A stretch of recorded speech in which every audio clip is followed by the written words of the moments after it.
দিন তোমার ভালো কাটুক প্যান্থার। আরে দাঁড়াও দাঁড়াও দাঁড়াও, কোথায় যাচ্ছ তুমি? আমাকে একটা ইউটিউব ভিডিওর শুট করতে হবে। এই ইউটিউবটা আবার কে? আর শুট করবার কি দরকার যেখানে আমরা মুখোমুখি চ্যালেঞ্জ করতে পারি? যদি আমি কিছু না বলি তাহলে আমার ব্র্যান্ড নিউ শো সম্পর্কে সবাই জানবে কি করে? দেখো বন্ধু, আমরা যদি ভবিষ্যতে বড় সেলিব্রিটি হয়ে যাই তাহলে আমার পরিচিতি যেন হয় প্যান্থারের নতুন ম্যানেজার হিসেবে, আর এখানকার নতুন হেড হিসেবে আমাদের কিছু শর্ত আছে। প্রথমত, আমাদের নিজস্ব একটা ইউটিউব চ্যানেল চাই। ঠিক আছে, আমি ওটা দেখছি। যদি আমি ওটার নাম দিই বিস্ট অ্যানিমেশনস, বিস্ট ল্যাব শোর জন্য ব্র্যান্ড নিউ চ্যানেল। দারুণ। এছাড়া প্যান্থার আর আমাকে যেন প্রতিটা শুটে মেকআপ দেওয়া হয়। ঠিক আছে, ভালো, চলে এসো।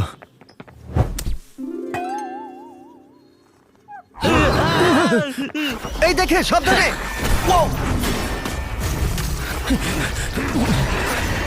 জিমি, আমরা এটা সামলে নিচ্ছি। আমি আমার লোকদের দিয়ে তোমার লোকদের ডাকছি। হ্যাঁ, ঠিক আছে।